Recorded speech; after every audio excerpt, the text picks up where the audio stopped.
Doctora, su audio y su cámara están mal de la fuente Rencibia. Bueno, Maribel Quispe.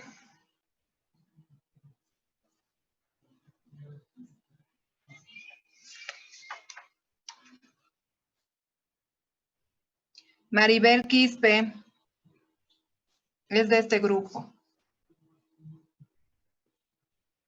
Bueno, tiene falta, ya tiene 3 faltas, Maribel Quispe. Bueno, el tratamiento para el herpes zóster, ¿quién me va a decir? Levante la mano.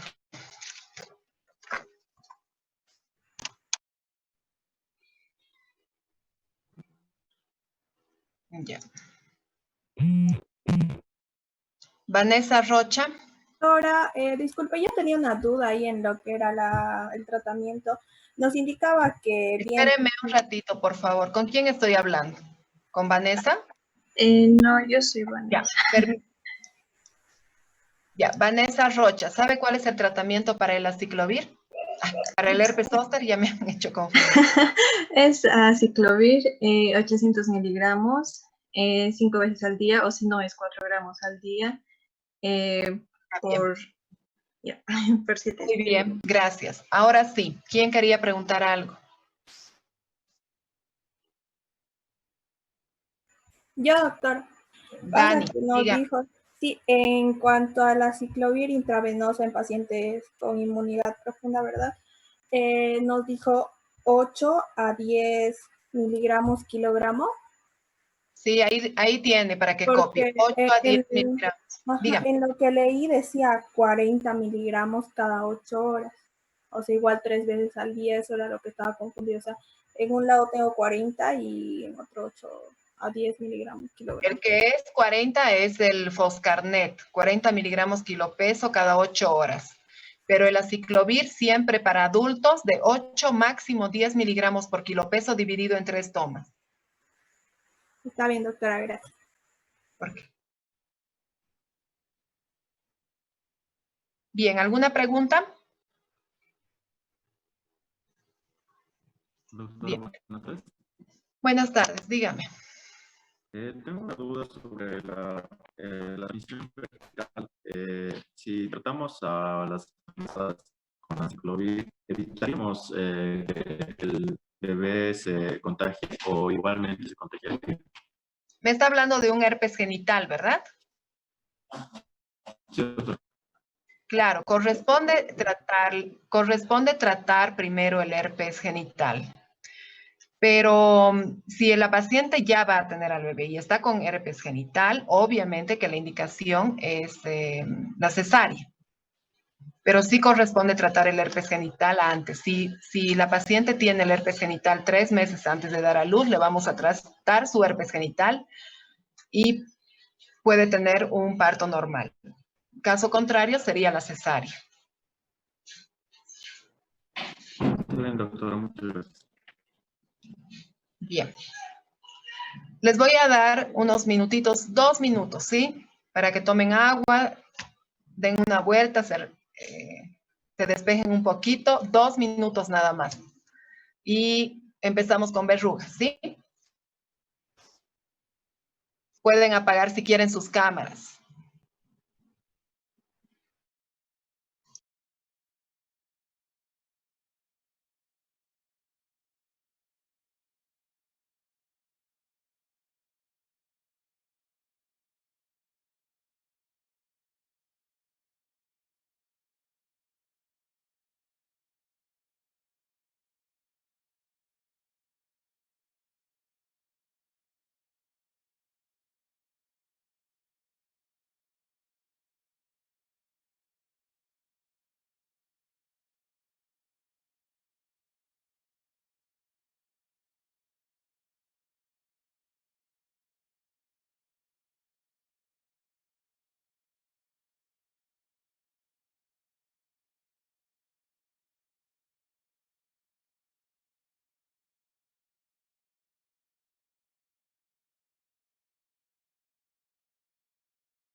Bien, vamos a continuar con verrugas.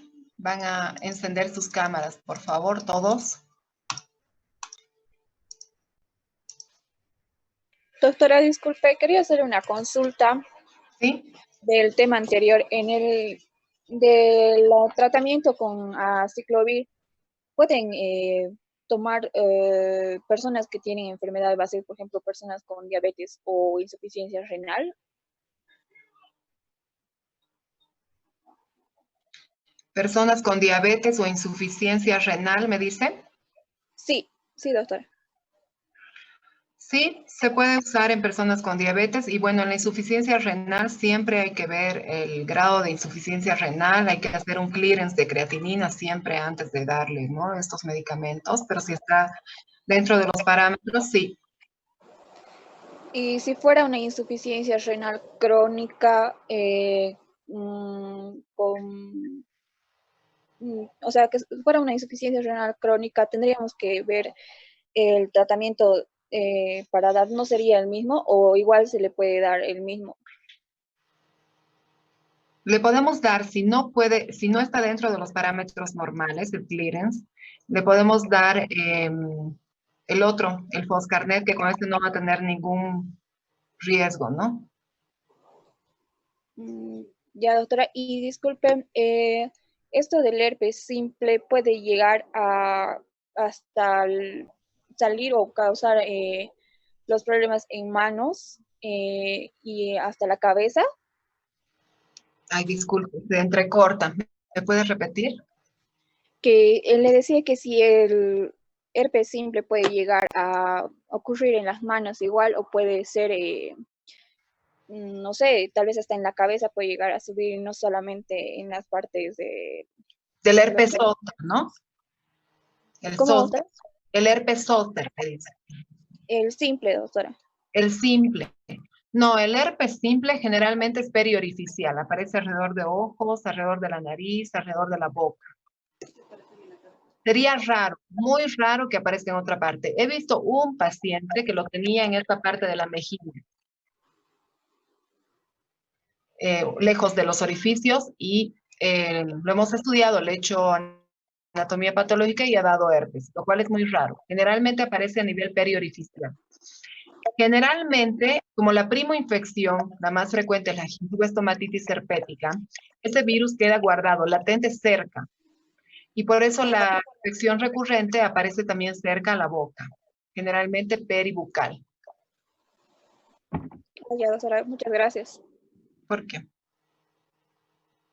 Bien, creo que ya están todos, ¿no?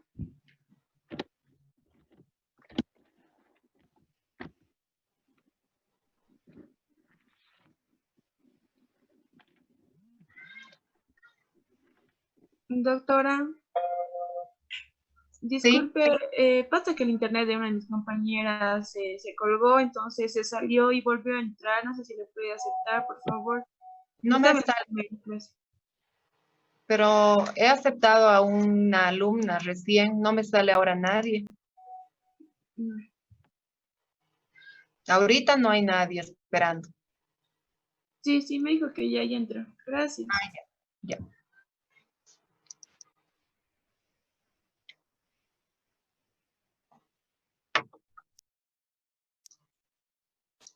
Bien, continuamos entonces, hablamos de verrugas.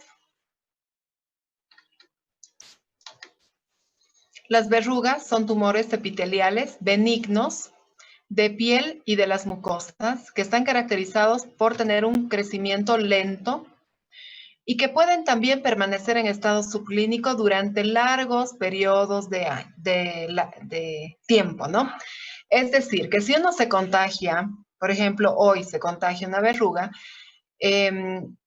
esta verruga va a quedar en forma latente durante meses o incluso hasta 2 años puede quedar como guardada dentro de la piel de forma latente para luego recién aparecer sobre la piel.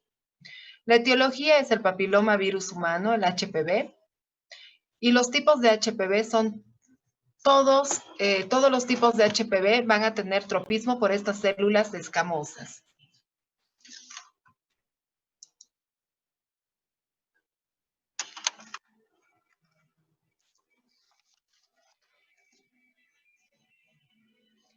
Bien, tenemos al HPV-1. Este HPV-1 va a afectar principalmente a las palmas y a las plantas, y el HPV-16 y 17 a las áreas genitales.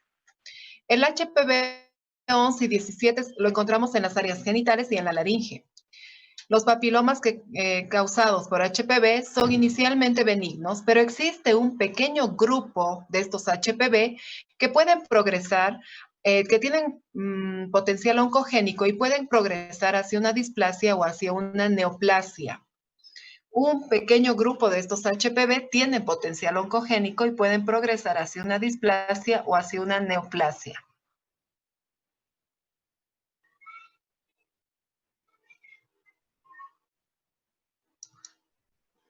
¿Cómo llegamos al diagnóstico? El diagnóstico generalmente es clínico, pero si tienen esa duda diagnóstica podemos hacer un estudio histopatológico, hacer una biopsia. Aquí podemos detectar las partículas virales por microscopía electrónica. Se puede también hacer hibridación del DNA en extractos del tejido o in situ y también se puede estudiar por PCR.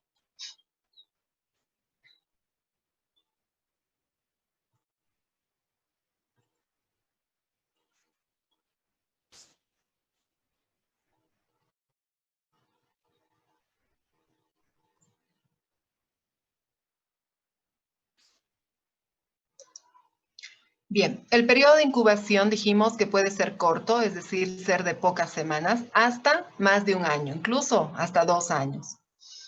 El contagio depende de la cantidad, de dos cosas depende, de la cantidad de virus y del estado inmunológico del paciente, de la cantidad de virus a la que está expuesto el paciente y del estado inmunológico del huésped. La transmisión se va a dar por un contacto directo de piel a piel o de mucosa a mucosa o por fomites, que sería la forma indirecta. Aquí hablamos de las piletas, de las duchas, de la afeitadora, de la onicofagia, que son personas que tienen verrugas en las manos, que paran comiéndose las uñas y les aparece verrugas en la boca, ¿no? También depende de los factores ocupacionales. Personas que estén con las manos mucho tiempo sumergidas en agua, con mucha humedad, son las más propensas a contagiarse. Manipuladores de carne, de pescado y de aves, también por la humedad de la piel, son más propensos al contagio.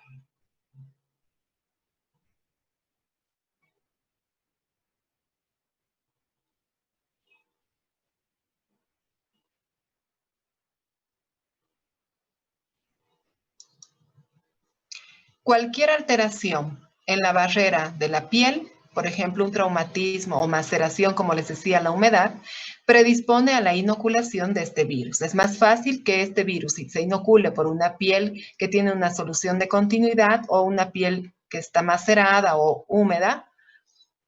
Este virus va a ingresar rápidamente a esta piel. Las verrugas genitales son muy contagiosas, muy infectantes.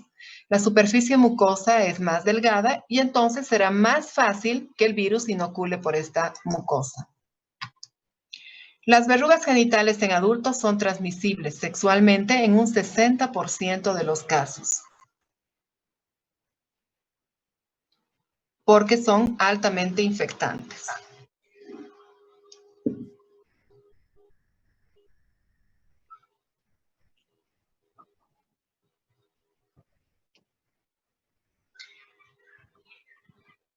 Las verrugas perianales también pueden acompañar a las verrugas genitales en las mujeres o en los hombres homosexuales.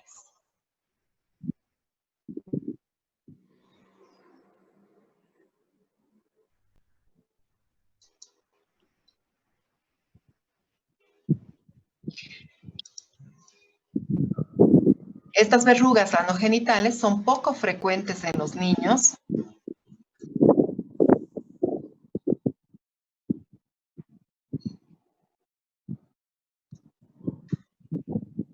Se ha visto que la forma más frecuente en que estos niños se contagien de verrugas anogenitales es el contagio a través del canal del parto. Pero también existen otras formas de las cuales vamos a hablar después.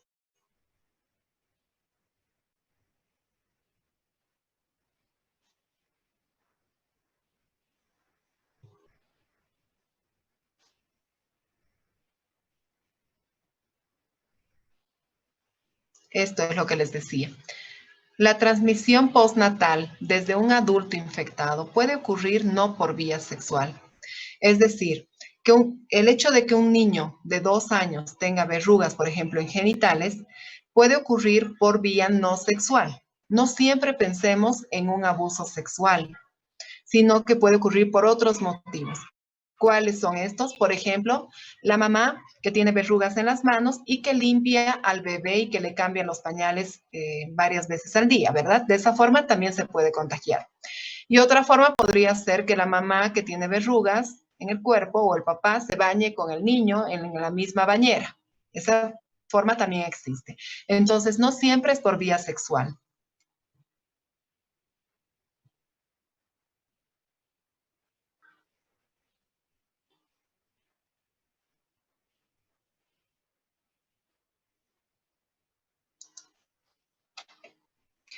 Bien, a nivel histológico, ¿qué observamos en estas verrugas?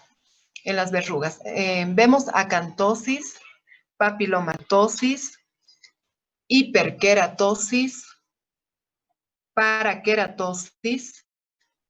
Y también algo importante es que vemos una vacuolización de las células en y por debajo de la capa granulosa, a menudo con cuerpos de inclusión basofílicos compuestos por partículas virales e inclusiones eosinofílicas representadas por queratina normal. A todo esto se conoce como coilocitos. Es decir, que si nosotros vemos coilocitos en la histología, con seguridad se trata de una verruga, que son estas partículas, que son estas células que tienen partículas virales en su interior.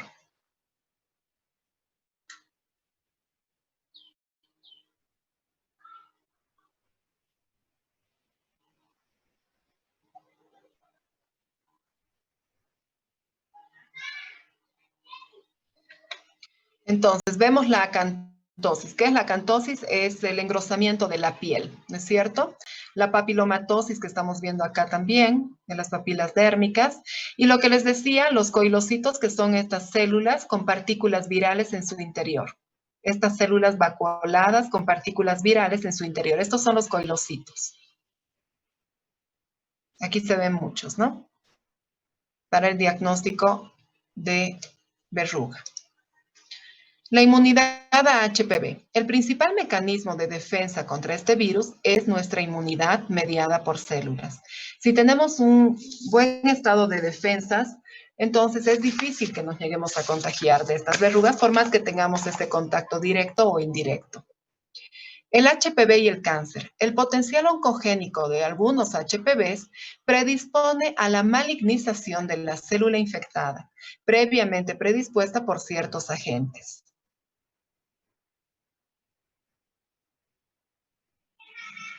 Dijimos que hay un grupo que tiene potencial oncogénico. Ahora vamos a ver cuál es.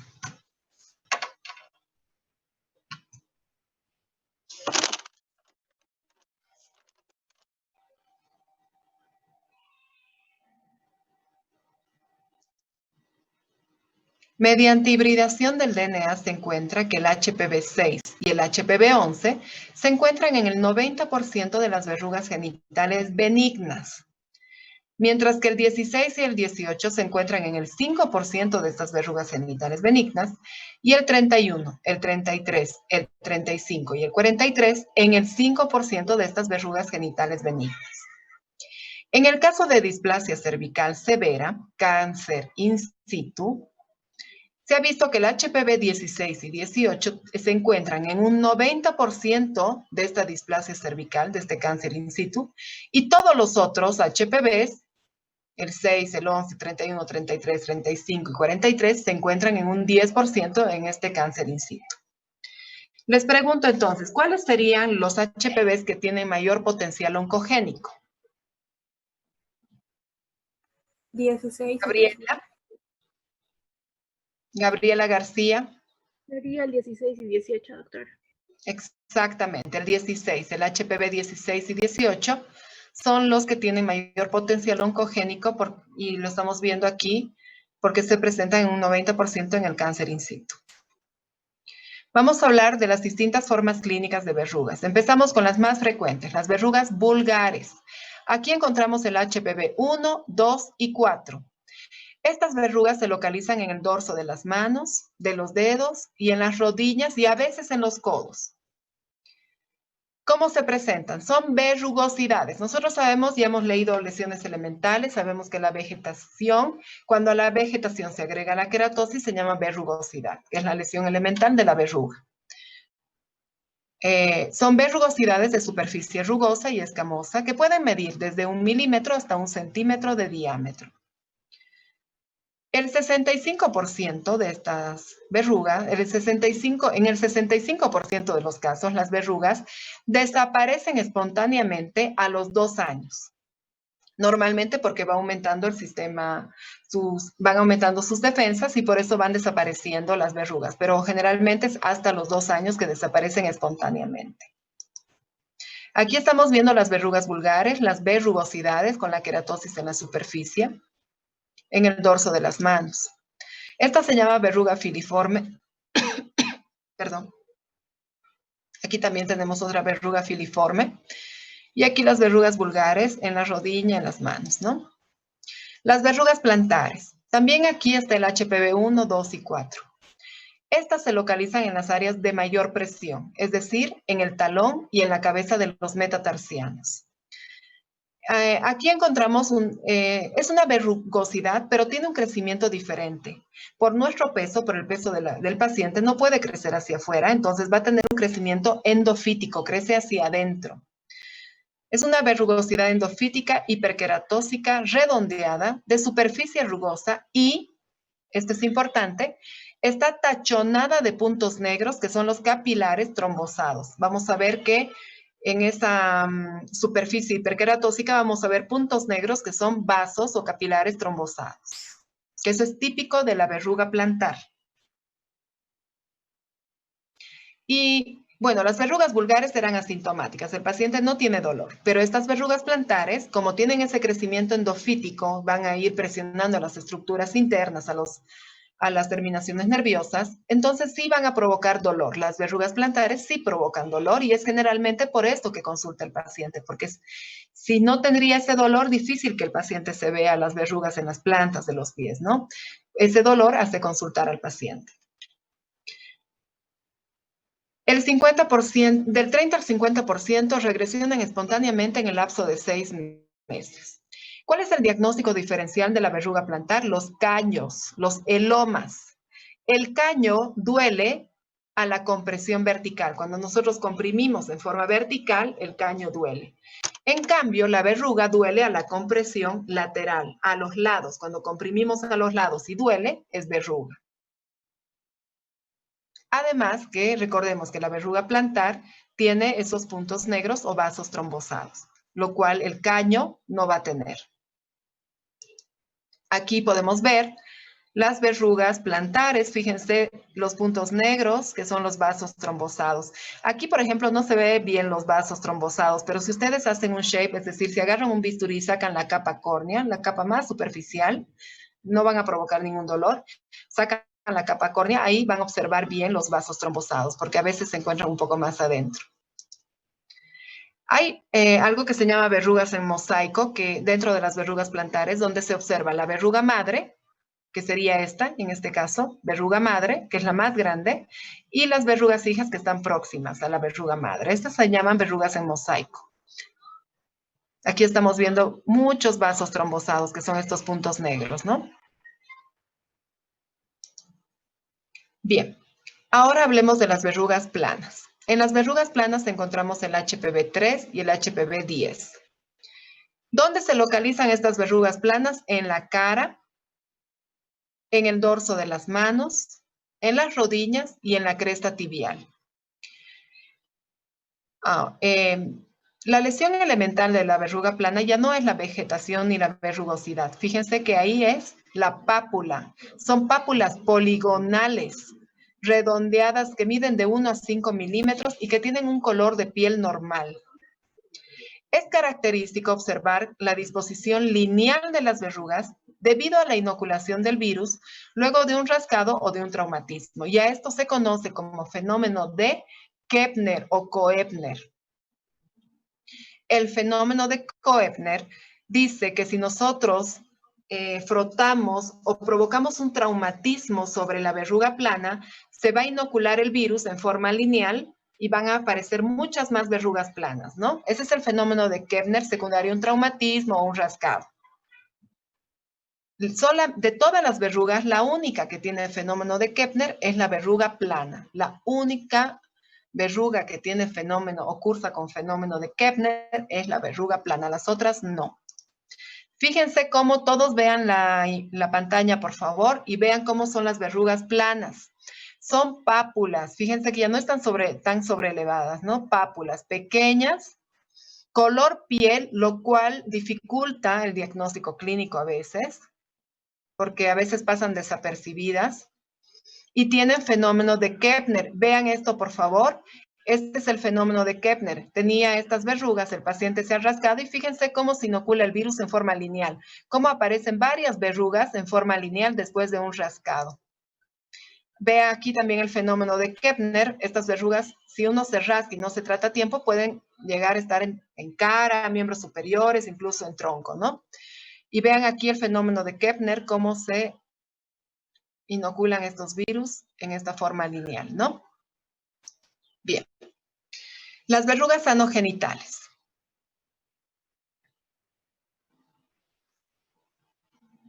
Las verrugas anogenitales provocadas por el HPV 6, 11, 16, 18, 31, 33 y 35. La presencia de el HPV 16, 18, 31 y 33 puede asociarse con displasia o carcinoma genital. Entonces, en este caso, hablando de las verrugas anogenitales, ¿cuáles tendrían potencial oncogénico? Volvemos a hablar del 16, del 18, pero ahora también hablamos del 31 y del 33, que están asociados a carcinomas genitales.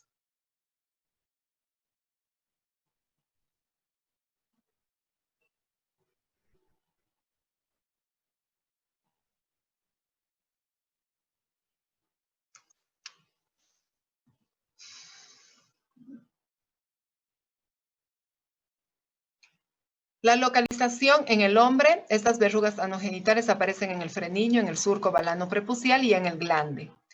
En la mujer están en el introito posterior, en la vagina y en el cérvix. ¿Cómo es la clínica? Aparecen como condilomas acuminados. Y esto se trata de un tumor blando, de color rosado, filiforme o pedunculado. Y pueden llegar a dar grandes masas en coliflor. Cuando no se trata o cura a tiempos, dan grandes masas en coliflor.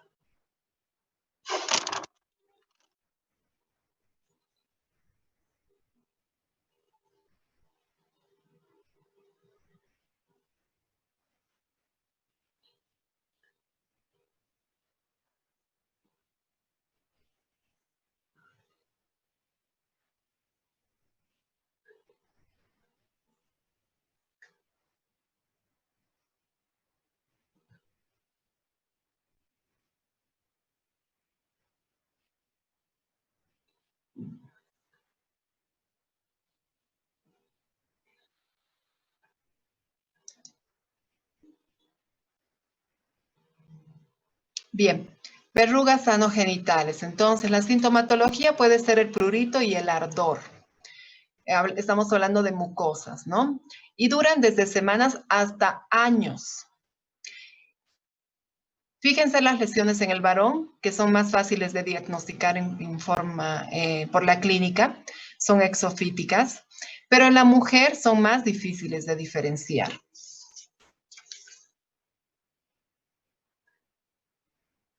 Vean las lesiones que tienen ese color parecido al de la mucosa, ¿no?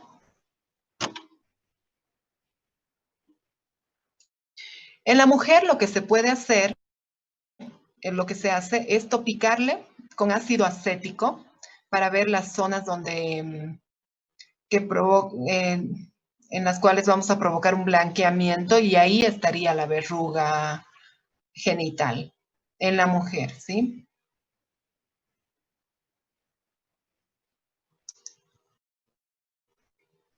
Fíjense cómo van creciendo estas lesiones y formando grandes masas como en coliflor, que son los condilomas acuminados. Vean aquí también. Estas ya no pasan desapercibidas, ¿no? Aquí ya hay que hacer un tratamiento rápido.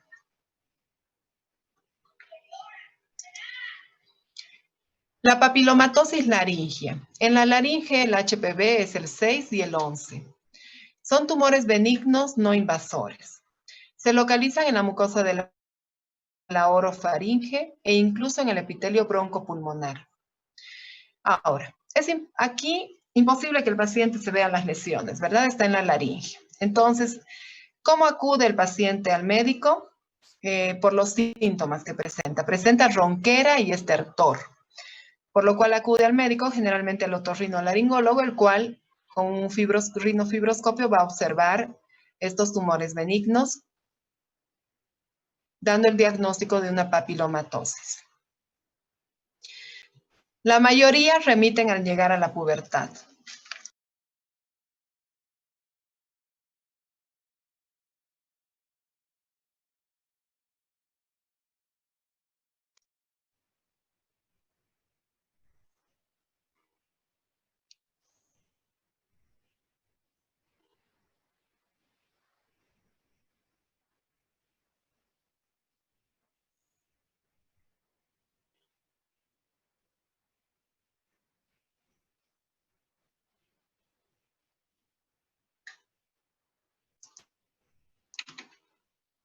Bueno, fíjense, aquí están estos tumores, que son también exofíticos, vegetantes, en la laringe. Aquí se ve bien. La papilomatosis laringea. Esto lo pongo acá porque estamos dentro del capítulo de HPV, pero lo estudian más los otorrinos, ¿no? Verrugas de la cavidad oral. Aquí el HPV 6 y el 11 son los que van a provocar estas verrugas en la cavidad oral. Son lesiones que se presentan en la mucosa oral y en la semimucosa de los labios. El HPV 16 se encuentra en la leucoplasia oral y en algunos carcinomas escamosos orales. Entonces, volvemos a hablar del HPV 16, que dijimos ya que tiene ese potencial oncogénico, ¿no?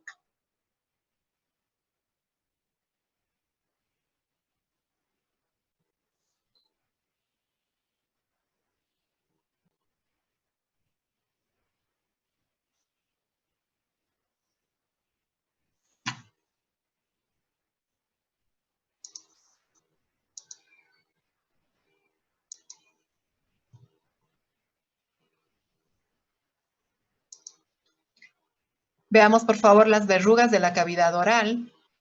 Y en muchos casos aparece por la onicofagia, les dije, por morderse los dedos cuando tienen verrugas en los dedos.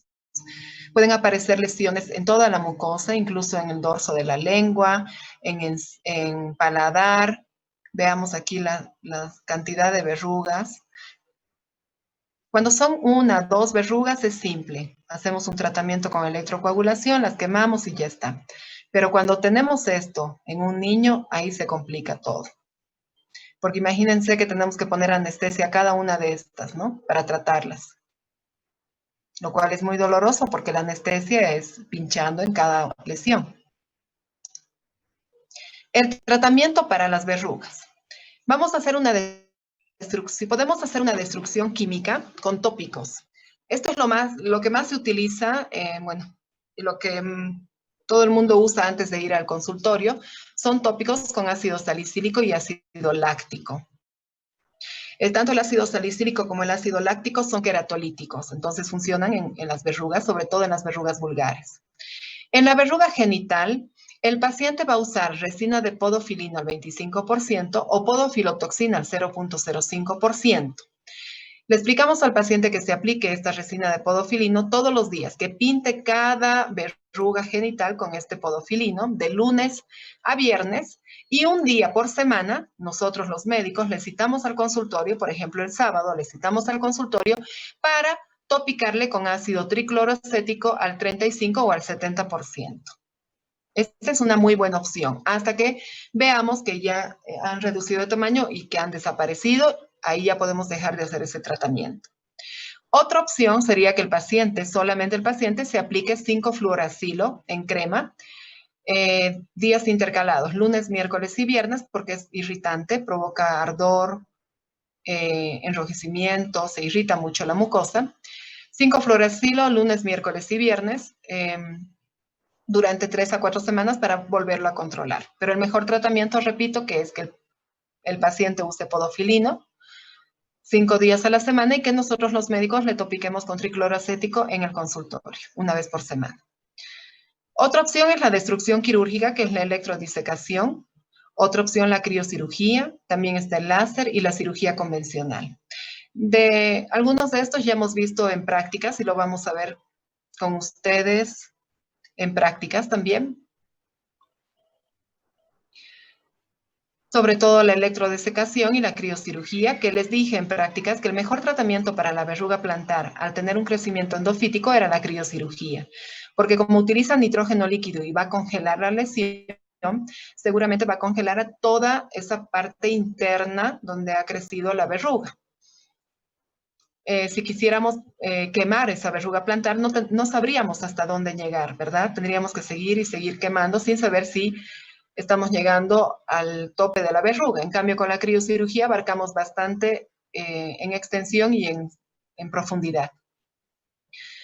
Los agentes inmunomoduladores que se usan son el interferón y se usa mucho el imiquimod. El imiquimod, que es un inmunomodulador en crema al 5%, se usa lunes, miércoles y viernes, también es irritante, provoca ardor y enrojecimiento de la piel. Se usa lunes, miércoles y viernes durante 3 a 6 semanas con controles periódicos, ¿no? El médico va a controlar si mejora o no.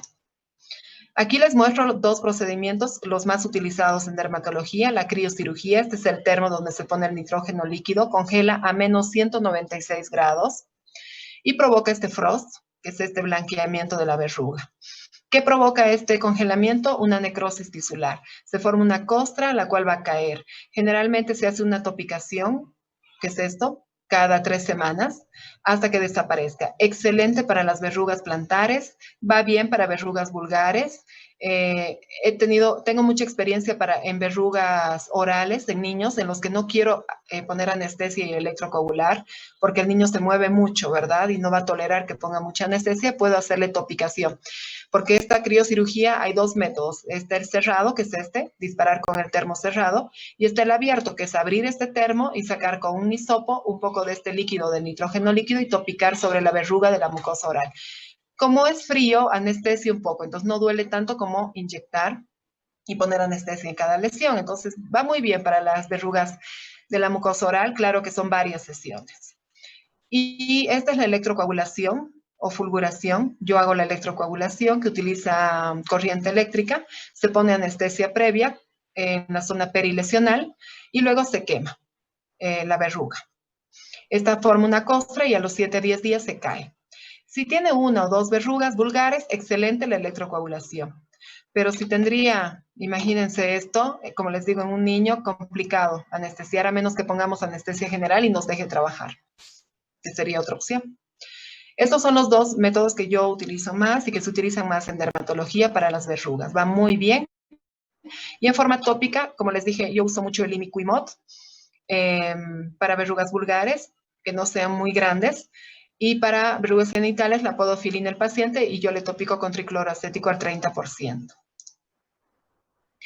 Para las verrugas planas, que no está aquí,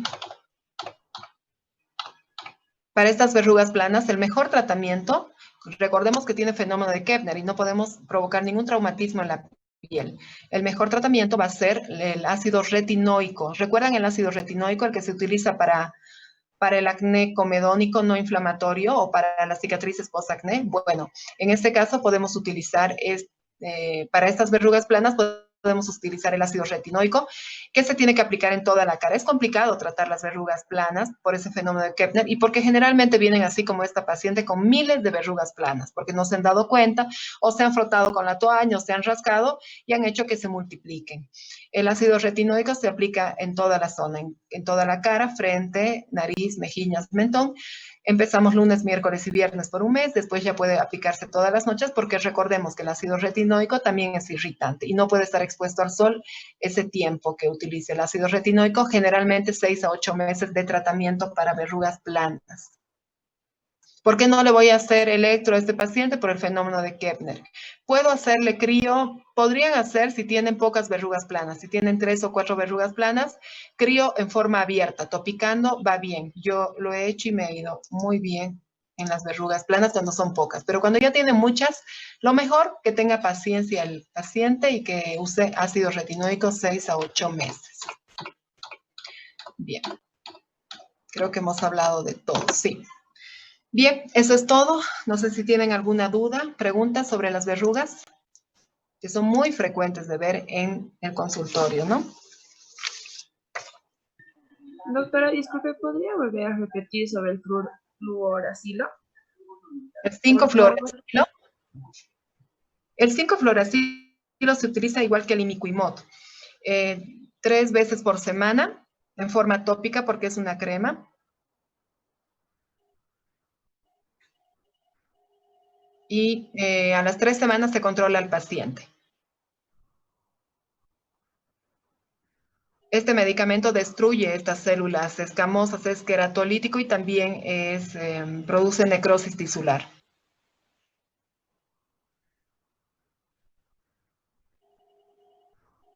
Y siempre provoca irritación, que el paciente no se preocupe porque le va a irritar, le va a arder y se va a poner roja la piel con el 5-fluoracilo y también con el imiquimod. Gracias. ¿Por qué? ¿Alguna otra pregunta? Otra pregunta. En cuanto a las verrugas anogenitales, ¿se podría confundir con una pápula perlada en la parte del surco volano prepucial? Pápula perlada. Es así como yo conozco. No sé qué será, pero son igual que Yo le voy a unas verrugas que explicar. Lo que aparecen pasa ahí. es que yo sí conozco la pápula perlada, pero no, para nada. La pápula perlada, como dice su nombre, es pequeña. 1, máximo 5 milímetros y es muy lisa. No tiene estas irregularidades, esta vegetación, este crecimiento a expensas de las papilas, ¿no es cierto? No tiene esa vegetación la pápula perlada. La pápula perlada es brillosa, color piel generalmente, y de pocos milímetros, máximo 5 milímetros. Está bien, doctora, gracias. La pápula perlada es una lesión que aparece, antes es la primera lesión que aparece antes de un cáncer de piel, hablando de los vasos celulares. Pero no, esto no se puede confundir con pápula perlada. Esta es una vegetación. En cambio, si usted me dice en la verruga plana, sí, tal vez en una verruga plana sí, porque fíjense cómo es la verruga plana. Tiene un brillito ahí, algunas sí pueden ser confundidas. Mire, estas pequeñas sí, claro, tal vez estas. La verruga plana puede ser, porque la lesión es la pápula, no la vegetación. Bien, ¿ha quedado claro? Entonces, recordando a las verrugas, recordando lo que les dije, es muy importante el estado inmunológico del paciente y la cantidad de virus que tiene para que esto se extienda rápido. Si el paciente tiene baja defensa, entonces se extenderá rápido también las verrugas, crecerán rápido también las verrugas, ¿no? Pero si tiene buenas defensas, tal vez se contagie una y espontáneamente desaparecen si aumentan las defensas del huésped. Generalmente, no les dije, pero bueno, yo les doy a estos pacientes vitaminas para aumentar sus defensas, sobre todo a los niños. Doctora, disculpe, nos hablaba del liquimid, perdón. ¿Esa es para las verrugas simples? El imiquimod lo pueden usar en cualquier tipo de verruga, en la verruga genital, lo pueden usar en la verruga vulgar, en la verruga filiforme, aunque en la filiforme es mejor el electro, y en la verruga plantar también se puede usar el imiquimod para cualquier tipo de verruga. Yo no lo usaría mucho en la verruga plana porque tengo mejor resultado con el ácido retinoico. porque es muy irritante. Y al ser muy irritante, entonces también podemos provocar ese fenómeno de Koepner en la verruga plana que hay que tener siempre en cuenta, ¿no? Está bien, doctora, gracias. ¿Por qué? ¿Alguna pregunta más? Recordemos siempre los HPVs con potencial oncogénico, ¿no? El 16 y el 18 sobre todo.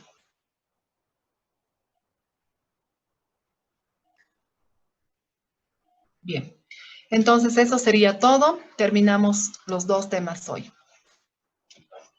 Bien, si no tiene más preguntas, ya terminamos la clase. Nos vemos el próximo martes, ¿sí? Está bien, doctora, hasta luego. Hasta luego, doctora. Hasta luego, doctora. Buenas noches, hasta luego.